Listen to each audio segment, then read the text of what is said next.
Hello everyone. In this video we are going to discuss about the topic linear sensitivity factor. Linear sensitivity factor with respect to power system. Okay.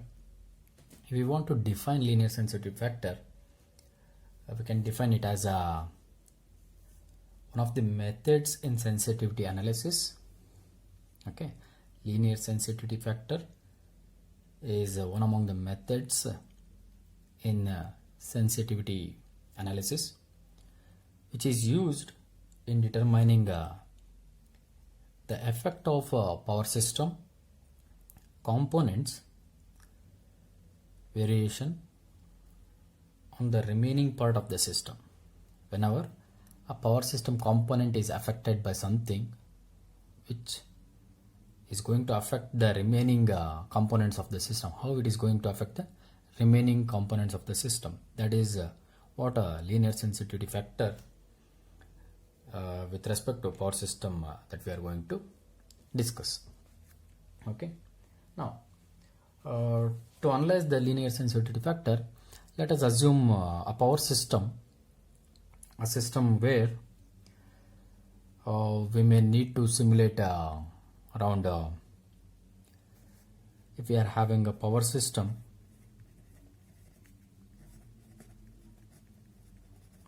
where we need to simulate around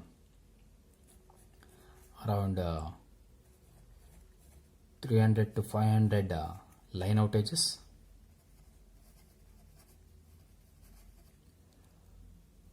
or we can say if a system with hundreds of generator outages, or even a system where we will be having hundreds of multiple outages. We need to analyze or simulate all these parameters, okay, in a power system within a couple of seconds.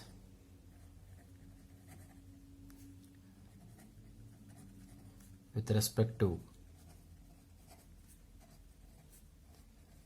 CPU time. If we are simulating these things, a power system wherein we are having 300 to 500 line outages, or maybe hundreds of generator outages, or hundreds of multiple outages, we need to clear or we need to simulate these things with respect to computer time or a CPU time in terms of seconds. Okay, where if we keep on doing this with a number of techniques, it would be time consuming. So a quick way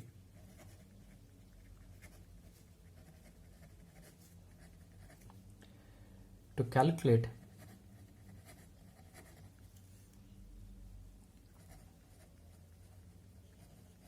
possible overload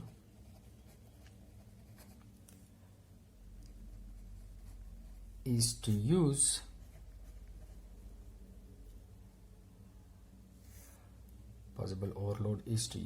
this technique called linear sensitivity factor.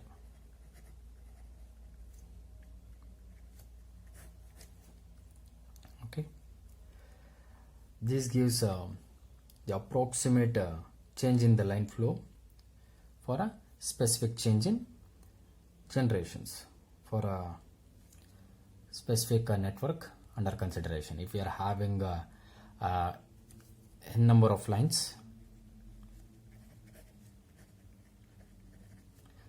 with high number of generators,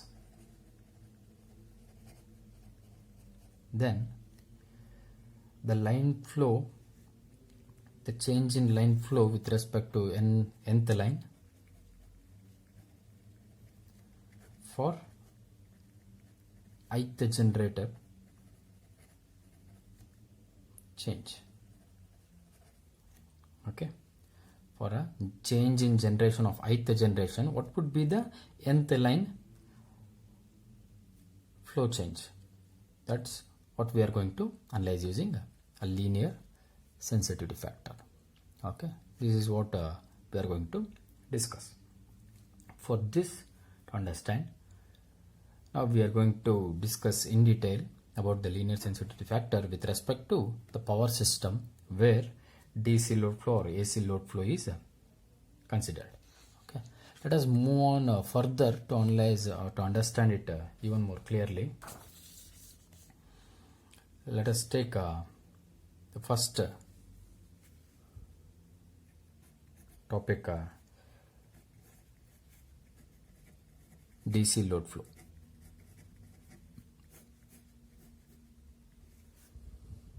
Okay, in DC load flow, the power flow equations are solved by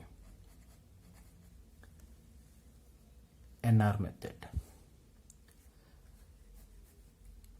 The power flow equations are solved by NR method for accurate results. Okay, as I said, the power flow equations are solved by NR method for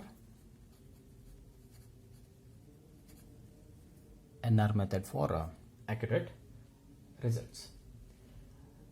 This decoupled power flow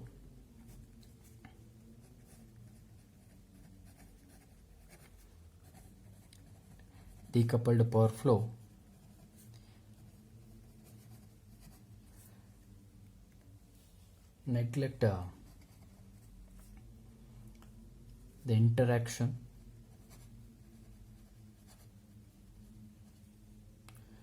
between real power P and magnitude V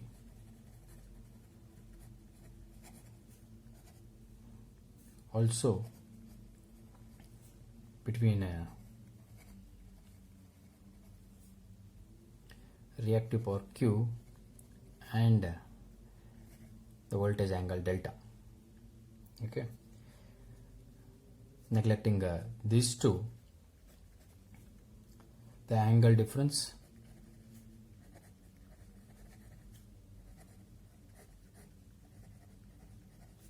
between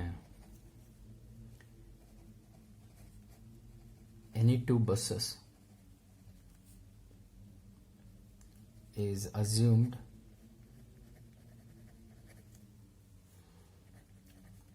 to be small so that the cause of difference in angle between delta I and delta J would be equal to 1.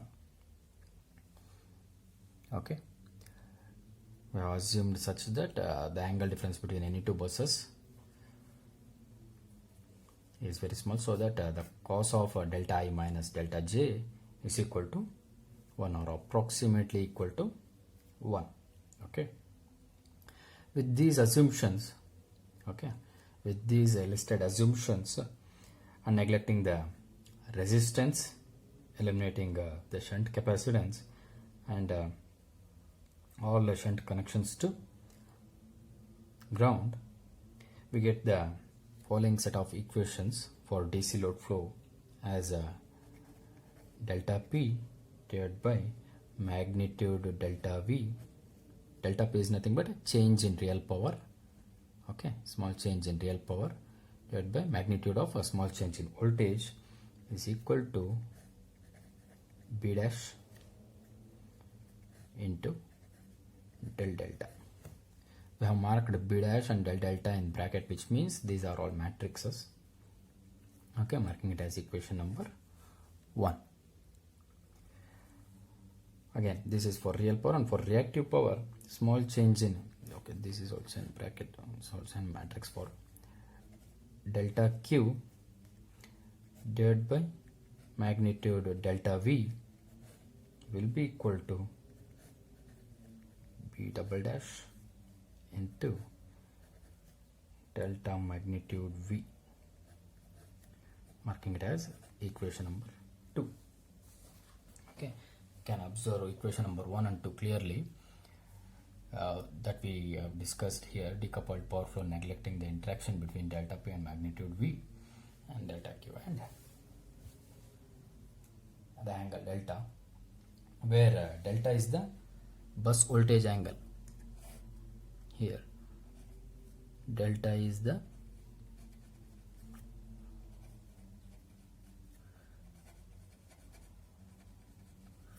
bus voltage angle. Okay, this is equation number 1 and equation number 2. Continuing with the same where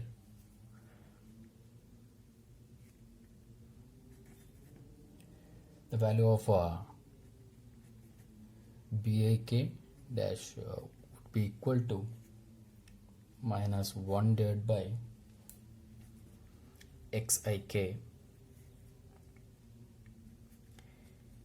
if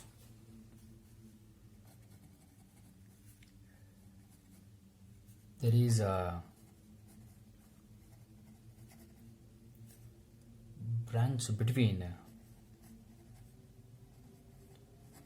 node I and node K. The value of BIK dash would be minus 1 divided by XIK only if there is a branch between node I and K. Else the value of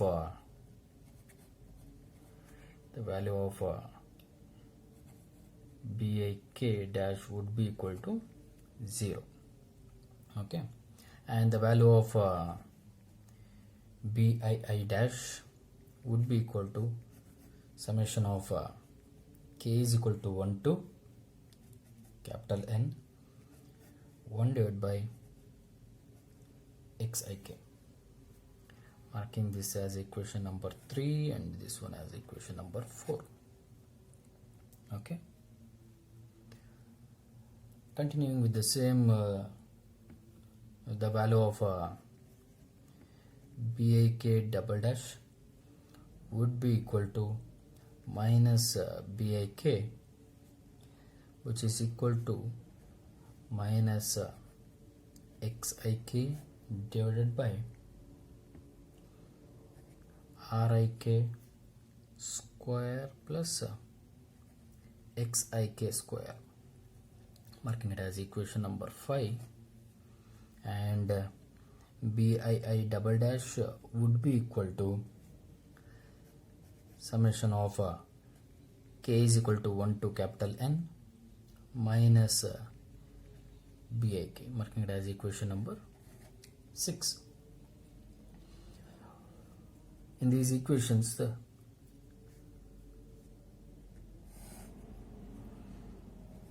XIK is the reactance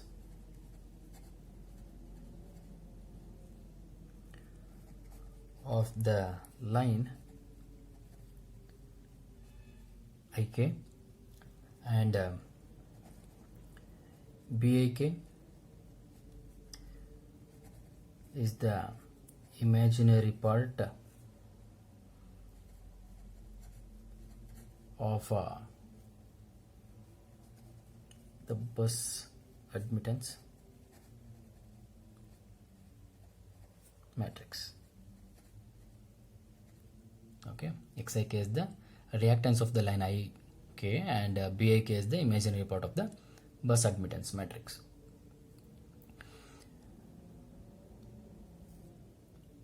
This the advantage of the decoupled method are that the matrix B dash and B double dash are constant. unless there is a change in generation value. Okay, the value of b dash and b double dash are constant. Remember, this method may fail to converge if the system is not a well established system or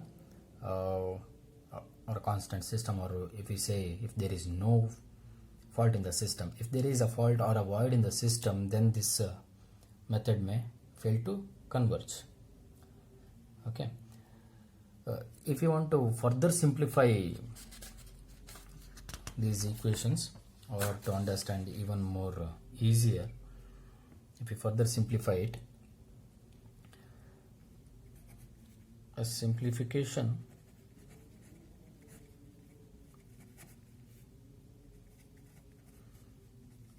is done with following assumptions. Okay,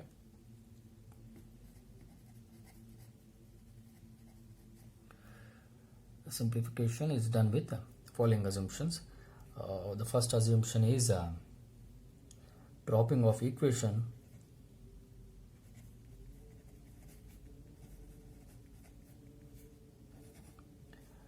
Q and magnitude V, assuming magnitude V is equal to 1 per unit,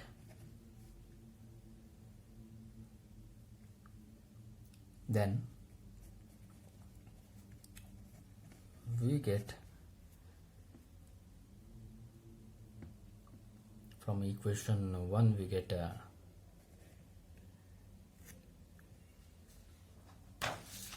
we are having equation 1 delta P divided by magnitude V, and here we have made the assumption magnitude V as 1 per unit. Therefore delta P divided by 1 is delta P itself. Delta P would be equal to B dash into del delta, marking it as equation number 7. Okay, here you can see we are just assuming delta V as 1 per unit, therefore delta P is equal to B dash into del delta. That will be our equation number 7. Here del delta is for all buses except swing bus. Okay, this equation number 7 will be the DC load flow equation. Okay, this equation is useful to calculate the megawatt flow on a transmission line and transformers, and remember it does not indicate what happens to the voltage magnitude or MVAR or MVA flows. This expression only gives the megawatt flow on the transmission line and transformer. It does not give the magnitude voltage or MVA or MVA flows. Okay, from the DC load flow, the active from this DC load flow, the active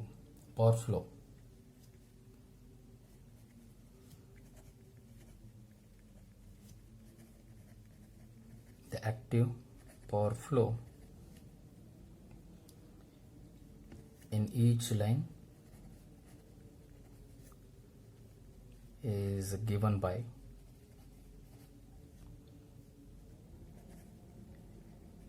PIK is equal to 1 divided by XIK into delta I minus delta K, marking it as equation number 8, and the value of Pi equal to summation K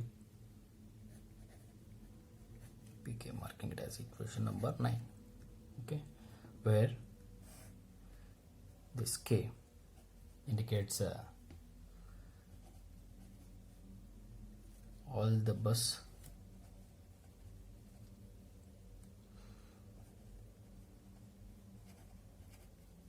connected to bus I. Okay, the key indicates all the buses connected to bus I. This is about DC load flow for linear sensitivity factor. If you people have any doubts, please do contact or put a comment on my chat box. We'll be connected. Thank you.